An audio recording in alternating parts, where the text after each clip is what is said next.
Let us see one problem. A 50 mm diameter solid shaft is welded at its one edge to the vertical side of rectangular pillar by an round fillet weld. A load of 10 kN is applied at the free end of the shaft, which is at a distance of 200 mm from the fixed end. Find the size of the weld. Assume the permissible stress of the welding material in tension as 94 megapascal. This is our questions. അപ്പോൾ ഇവിടെ ഈ പ്രോബ്ലത്തിൽ മാത്രം ശ്രദ്ധിക്കുക. ഇവിടെ നമുക്ക് data ബുക്കിൽ equations is not available ആണ്. So നമ്മൾ ഇക്വേഷൻസ് ക്രിയേറ്റ് ചെയ്യേണ്ടതായിട്ട് വരും. So based on this question, first of all we have to write the given data, that is applied load is equal to 10 kN, which is equal to 10,000 Newton. Diameter of the shaft, which is equal to 50 millimeter. That is equal to m. എന്ന് എഴുതാൻ കാരണം section മോഡുലസിന്റെ equations നമുക്ക് K Mahadevan എന്ന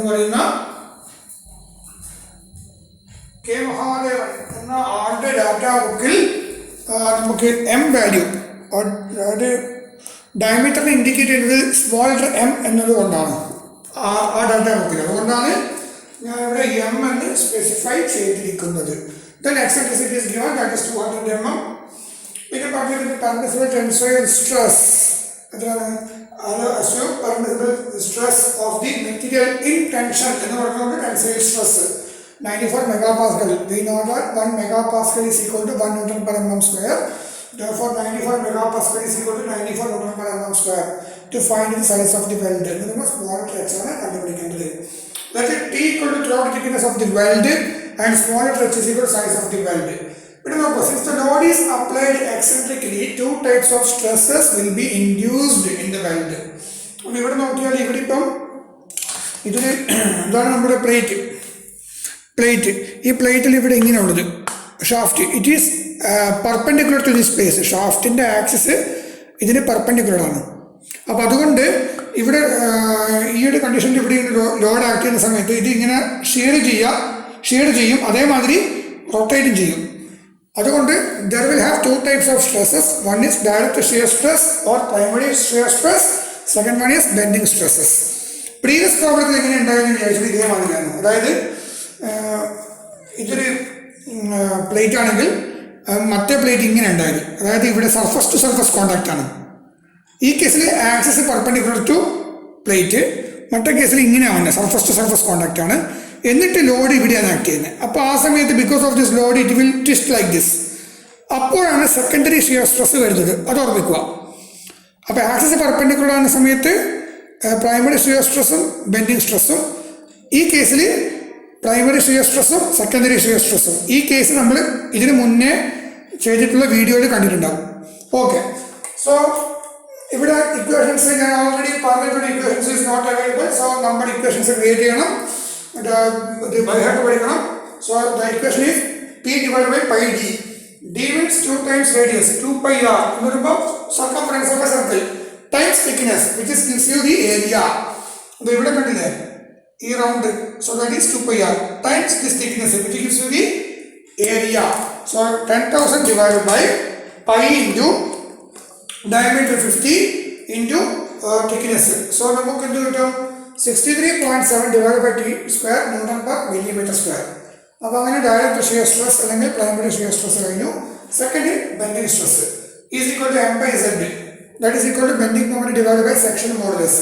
bending moment p times p into v. അതാണ് bending moment. പണ്ട് strength of material അല്ലെങ്കിൽ mechanics solids പഠിച്ചിട്ടുണ്ടോ? ഈ ലോഡിന്റെ ഈ ഡിസ്റ്റൻസ്, അതാണ് p into eccentricity. So z value കണ്ടുപിടിക്കാൻ you just refer data book page number 97. Mahadevan data book refer ചെയ്തിട്ട് നമുക്ക് കിട്ടും. സോ z വാല്യൂ കിട്ടിയതിന് ശേഷം നമ്മൾ എന്ത് ചെയ്യണം? ഈ ഇക്വേഷൻസ് ഇവിടെ സബ്സ്റ്റിറ്റ്യൂട്ട് ചെയ്യാം. സബ്സ്റ്റിറ്റ്യൂട്ട് ചെയ്യുന്ന സമയത്ത് bending stress is equal to 4 into p into e divided by pi into m square into ht എന്ന് പറയുന്ന ഒരു ഇക്വേഷനിലേക്ക് വരും. ഓക്കെ, ഇനി നോക്കാം. ഇവിടെ according to maximum normal stress theory എന്ന് പറയുന്നുണ്ട്. അതായത് ഞാൻ നേരത്തെ പറഞ്ഞു നമ്മൾ ഈ കേസിൽ ഇവിടെ ഇങ്ങനത്തെ നമ്മുടെ പ്രോബ്ലം. അപ്പോൾ ഇവിടെ ഷിയറും ബെൻഡിങ്ങും ഉണ്ട്. ഈ ബെൻഡിങ്ങും അതേമാതിരി ബെൻഡിങ് സ്ട്രെസ്സും ആക്സിയൽ സ്ട്രെസ്സും എന്ന് പറയുന്നത് നോർമൽ സ്ട്രെസ്സിൽ വരുന്നതാണ്. ടോർഷൻ എന്ന് പറയുന്നത് ഷിയർ സ്ട്രെസ്സിനും വേണ്ടിയാണ്. അപ്പോൾ ആക്സിയൽ സ്ട്രെസ്സും ബെൻഡിങ് സ്ട്രെസ്സും മാത്രമാണ് ഉള്ളതെങ്കിൽ നമുക്ക് ആഡ് ചെയ്യാം. അത് പ്ലസ് സിഗ്മ 1 പ്ലസ് സിഗ്മ 2 ഡയറക്റ്റായിട്ട് ആഡ് ചെയ്യാം. പക്ഷെ ഇവിടെ ഒന്ന് നോർമൽ സ്ട്രെസ് ആണെങ്കിൽ മറ്റൊരു ഷിയറാണ്. അപ്പോൾ നമുക്ക് എന്ത് ചെയ്യാം, അങ്ങനെ ആഡ് ചെയ്യാൻ പറ്റില്ല. സോ നമ്മൾ പ്രിൻസിപ്പൽ സ്ട്രെസ് തിയറിനെ അപ്രോച്ച് ചെയ്യേണ്ടി വരും. പ്രിൻസിപ്പൽ സ്ട്രെസ് തിയറി ഇക്വേഷൻസ് നമ്മൾ യൂസ് ചെയ്യണം. സോ ഇവിടെ നോർമലും അതായത് ആക്സിയലും ബെൻഡിങ്ങും എന്ന് പറയുന്നത് നോർമൽ സ്ട്രെസ്സിൽ പെടുന്നതാണ്. ടോർഷൻ എന്ന് പറയുന്നത് ഷിയർ സ്ട്രെസ്സിൽ പെടുന്നതാണ്. അപ്പോൾ നോർമൽ സ്ട്രെസ്സും ഷിയർ സ്ട്രെസ്സും വരുന്ന സമയത്ത് അത് നമുക്ക് ഡയറക്റ്റ് ആഡ് ചെയ്യാൻ പറ്റില്ല. അതിന് നമ്മൾ എന്ത് വേണം, we have to approach principal സ്ട്രെസ്സിനെ തിയറിനെ അപ്രോച്ച് ചെയ്യണം. അപ്പോൾ ഇവിടെ ഇപ്പോൾ ഡാറ്റ ബുക്ക് പേജ് നമ്പർ 3 എടുത്ത് നോക്കിയാൽ ഇവിടെ കാണാൻ പറ്റും. ഇവിടെ ഇപ്പോൾ according to maximum normal stress combined axial bending and torsional loads. അപ്പോൾ ഇവിടെ ഇപ്പോൾ ഉള്ളത് ടോർഷണൽ ലോഡ്സ് ഉണ്ട്, അതേമാതിരി ബെൻഡിങ്ങുമാണ് ഉള്ളത്. ആക്സിയൽ ഇല്ല, കാരണം ആക്സിയൽ ഇല്ല. അപ്പോൾ ബെൻഡിങ്ങാണ് ഉള്ളത്, ബെൻഡിങ് സ്ട്രെസ് ഉള്ളത്, പിന്നെ ഷിയർ സ്ട്രെസ് ഉള്ളത്. അപ്പോൾ ഇതിനോട് വരുന്ന സമയത്ത് നമുക്ക് ഒന്നുകിൽ ഈ ഇക്വേഷൻസ് ഉപയോഗിക്കാം, അല്ലെങ്കിൽ രണ്ടാമത്തെ ഇക്വേഷൻസ് ഉപയോഗിക്കാം. പക്ഷേ ക്വസ്റ്റ്യൻ പറഞ്ഞിട്ടുണ്ട്, എന്താ പറഞ്ഞിട്ടുള്ളത്, ക്വസ്റ്റ്യനിൽ ക്ലിയർ ആയിട്ട് പറഞ്ഞിട്ടുണ്ട്, that is permissible stress of the weld material in tension എന്ന് പറഞ്ഞിട്ടുണ്ട്. അപ്പോൾ ഇൻ ടെൻഷൻ എന്ന് പറയുമ്പോൾ അവിടെ നിന്ന് വരിക നോർമൽ സ്ട്രെസ് തിയറിയാണ് നമ്മൾ എടുക്കേണ്ടത്. ഉണ്ടോ, ഇവിടെ ഉണ്ടോ നോർമൽ സ്ട്രെസ് തിയറി നമ്മൾ ഈക്വേഷൻസ് ഉപയോഗിക്കുക. So sigma max sigma by 2 plus sigma by 2 whole square plus tau square. അപ്പോൾ ഈ സിഗ്മ എന്ന് പറയുന്നത് ഇവിടെ നമ്മുടെ ആക്സിയൽ ഇല്ലാത്തതുകൊണ്ട് നമ്മൾ ബെൻഡിങ് സ്ട്രെസ് എടുക്കുക. അപ്പോൾ ബെൻഡിങ് സ്ട്രെസ്സിൻ്റെ ഇക്വേഷൻ എന്ന കഴിഞ്ഞ പ്രീവിയസ് പേജിൽ നമുക്ക് കാണാൻ പറ്റും. 4 into load into eccentricity divided by pi into m square. M is equal to diameter of the shaft times t. So which is equal to 1018.6 divided by small t Newton per mm square. ഇനി ഇതിനെ ഇവിടെ substitute ചെയ്യാം. So 1018.6 divided by 2t plus square root of sigma by 2 whole square plus tau ന്റെ സ്ഥാനത്ത് primary shear സ്ട്രെസ്സിന്റെ value substitute ചെയ്യാം. അപ്പോൾ അതിനെ നമുക്ക് ഇങ്ങനെ വരുന്ന സമയത്ത് ഇവിടെ നമ്മൾ ഈസിയായി സോൾവ് ചെയ്യാൻ വേണ്ടിയിട്ട് ചെയ്തു 1/4 into 4 എന്ന് മൾട്ടിപ്ലൈ ചെയ്തു. അപ്പോൾ ഇവിടെ 1/4 ഈ 2 സ്ക്വയർ ആകുമ്പോൾ 1/4 ഇവിടെ 1/4 ഇവിടെ ഉണ്ടാകുന്ന സമയത്ത് 1/4 കോമൺ ആയിട്ട് എടുക്കുക. അപ്പോൾ സ്ക്വയർ റൂട്ട് എന്ന് പറയുമ്പോൾ 1/2 വരും. സോ 1/2 സ്ക്വയർ റൂട്ട് ഓഫ് ഇതേമാതിരി സോൾവ് ചെയ്ത് കഴിയുമ്പോൾ you will get the value of 1022.6 divided by Newton per mm square. That is the value of sigma max. അപ്പോൾ സിഗ്മ മാക്സ് കിട്ടി. ഇനി നിങ്ങൾ അടുത്ത സ്റ്റെപ്പ് നമ്മൾ now equate this maximum normal stress to the permissible stress of the weld material in tension. അത് permissible stress of the weld material in tension എന്ന് പറഞ്ഞിട്ട് question തന്നിട്ട് 94 ആണ്. അതിന് മുകളിൽ പോകാൻ പാടില്ല, പെർമിസിബിൾ സ്ട്രെസ് ആണ്. അപ്പോൾ അതിനെന്ത് ചെയ്യണം, അത് ഈസ് ഈക്വൽ ടു ഇത്. അപ്പോൾ അതിനകത്ത് നമുക്ക് ടി ഈസ് ഈക്വൽ ടു കിട്ടും. അപ്പോൾ we know that t is equal to h/√2. So from this h is equal to 15.41 millimeter. So therefore size of the weld is equal to, and round off area you will get the answer 16 millimeter. ഇതാണ് നമ്മുടെ answer.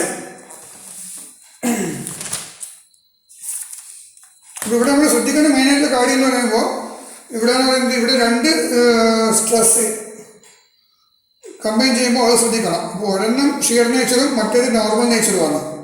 So അത് രണ്ടും combine ചെയ്യണ്ടെങ്കിൽ നമ്മൾ വേണം data book നോക്കണം. ഒന്ന് ഷിയറും ഒന്ന് normal നേച്ചറും അല്ലേ. അപ്പോൾ അതുകൊണ്ട് രണ്ടും കമ്പൈൻ ചെയ്യുമ്പോൾ നമ്മൾ ഡാറ്റ ബുക്ക് പേജ് നമ്പർ 3 നോക്കുക. ഇപ്പോൾ സിഗ്മ എന്ന് പറയുന്നത് ബെൻഡിങ് സ്ട്രെസ് ആയിട്ടും ടോ എന്ന് പറയുന്നത് ഷിയർ സ്ട്രെസ്സും ആയിട്ടാണ് നമ്മളിവിടെ എടുത്തിരിക്കുന്നത്. സിഗ്മ ഒരു ടെൻസൈൽ സ്ട്രെസ് ആണെങ്കിൽ സിഗ്മ ബെൻഡിങ് സ്ട്രെസ്, അതായത് ടെൻസൈൽ സ്ട്രെസ്. അപ്പോൾ അതിന് നമ്മൾ ടെൻസൈൽ ഇക്വേഷൻ യൂസ് ചെയ്യണം. അത് നോർമൽ സ്ട്രെസ് തിയറി. അതേമാതിരി ഷിയർ ഉണ്ടെങ്കിൽ ഷിയർ ഇക്വേഷൻ താഴത്തെ ടോ മാക്സ് ഈക്വൽ ടു അത് ഉപയോഗിക്കണം. അപ്പോൾ ഇവിടെ ഇപ്പോൾ വെൽഡ് മെറ്റീരിയൽ ഇൻ ടെൻഷൻ എന്ന് തന്നിട്ടുള്ളത് കൊണ്ട് നമുക്ക് എന്ത് ചെയ്യണം, ഡാറ്റാ ബുക്കിൽ equation number page number 3 1.5a എന്ന് പറയുന്ന ഇക്വേഷൻസ് ഉപയോഗിച്ചിട്ട് നമുക്ക് പ്രോബ്ലം സോൾവ് ചെയ്യാൻ പറ്റും. ഇപ്പോൾ ആക്സിയലും ബെൻഡിങ്ങും ടോർഷനും അങ്ങനെ വരുന്ന പ്രോബ്ലത്തിൽ ആദ്യം നമ്മൾ ആക്സിയലും ബെൻഡിങ്ങും കമ്പൈൻ ചെയ്തിട്ട് സിഗ്മ ഉണ്ടാക്കുകയാണ്. സപ്പോസ് ഈ പ്രോബ്ലത്തിലല്ല, ജനറലായിട്ട് വരുന്ന പ്രോബ്ലത്തിൽ ആക്സിയൽ സ്ട്രെസ്സും ബെൻഡിങ് സ്ട്രെസ്സും ടോർഷണൽ ഷിയർ സ്ട്രെസ്സും ഒക്കെ ഉണ്ട് ആ പ്രോബ്ലത്തിൽ നമ്മൾ ആദ്യം ആക്സിയലും ബെൻഡിങ്ങും അത് ജസ്റ്റ് ആഡ് ചെയ്താൽ മതി. അത് കമ്പൈൻ ചെയ്തിട്ട് നമ്മൾ സിഗ്മ ഉണ്ടാക്കുകയും ചെയ്യാം. ഇപ്പോൾ നമുക്ക് സപ്പോസ് 3 സ്ട്രെസ് ഉണ്ടെന്ന് വിചാരിക്കും. അത് ഒന്ന് ആക്സിയൽ സ്ട്രെസ്, ഒന്ന് ബെൻഡിങ് സ്ട്രെസ്, ഒന്ന് ഷിയർ സ്ട്രെസ്, ഇങ്ങനെ 3 ഉണ്ട് എന്ന് കരുതുക. അപ്പോൾ ആക്സിയൽ സ്ട്രെസ്സും ബെൻഡിങ് സ്ട്രെസ്സും എന്ന് പറയുന്നത് എന്താണ്, അത് നോർമൽ സ്ട്രെസ്സിൻ്റെ കാറ്റഗറിയിലാണ് വരുന്നത്. അപ്പോൾ അത് കമ്പൈൻ ചെയ്യാൻ പറഞ്ഞാൽ ജസ്റ്റ് ആഡ് ചെയ്താൽ മതി. അത് sigma axial plus sigma bending, അത് ജസ്റ്റ് ആഡ് ചെയ്താൽ മതി. ഇനി ചിലപ്പോൾ ആക്സിയൽ സ്ട്രെസ്സും ടോർഷണൽ സ്ട്രെസ്സും ഉള്ള കേസിലാണെങ്കിൽ, അതായത് ഒന്ന് നോർമൽ നേച്ചറിൽ ആക്സിയൽ നോർമലിലും ടോർഷണൽ സ്ട്രെസ് എന്ന് പറയുന്നത് ഷിയർ നേച്ചറിലും ഉണ്ടാവുക. അപ്പോൾ അത് രണ്ടും നമ്മൾ കമ്പൈൻ ചെയ്യാൻ പറഞ്ഞാൽ നമ്മുടെ പ്രിൻസിപ്പൽ സ്ട്രെസ് തിയറീനെ നമ്മൾ ബേസ് ചെയ്തിട്ട് വേണം അത്ര പ്രോബ്ലംസ് സോൾവ് ചെയ്യാൻ. അപ്പോൾ നമ്മൾ എന്ത് വേണം, for that you have to refer k Mahadevan data book page number 3 1.5a എന്ന് പറയുന്ന നമ്മളിപ്പോൾ പറഞ്ഞ ഇക്വേഷൻസിനെ നമ്മൾ അപ്രോച്ച് ചെയ്യണം. അല്ലെങ്കിൽ 1.5b ഈ ഏതെങ്കിലും ഒരു ഇക്വേഷൻസ്. സോ ഇവിടെ വെൽഡ് മെറ്റീരിയൽ ഇൻ ടെൻഷൻ എന്ന് പറയുന്നതുകൊണ്ട് നമ്മൾ ഒന്നാമത്തെ ഇക്വേഷൻസ് എടുത്തു എന്ന് മാത്രമേ ഉള്ളൂ. അപ്പോൾ ഈ കേസിലാണെങ്കിൽ ബെൻഡിങ്ങും ആക്സിയൽ ഇല്ല ഈ പ്രോബ്ലത്തിൽ. അപ്പോൾ ബെൻഡിങ് കേസിലും ഷിയറുമാണ് ഇവിടെ ഉള്ളത്. അപ്പോൾ അതിന് നമ്മൾ കമ്പൈൻ ചെയ്യുകയാണ് ഇപ്പോൾ ഈ പ്രോബ്ലത്തിൽ ചെയ്തിട്ടുള്ളത്. അപ്പോൾ ഈ കേസിൽ നമ്മൾ സിഗ്മ എന്ന് പറയുന്നത് ആക്സിയൽ ഇല്ലാത്തത് കൊണ്ട് സിഗ്മ എന്ന നൊട്ടേഷൻ നമ്മൾ ബെൻഡിങ്ങിന് കൊടുക്കുന്നു. ഇത്രയും കാര്യങ്ങളാണ് ഇത് എനിക്ക് കാര്യമായിട്ട് പറയാനുള്ളത്. Sigma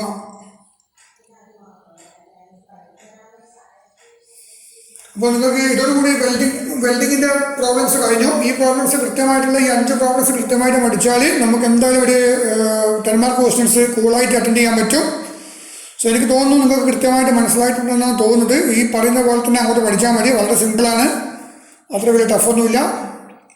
okay, thank you.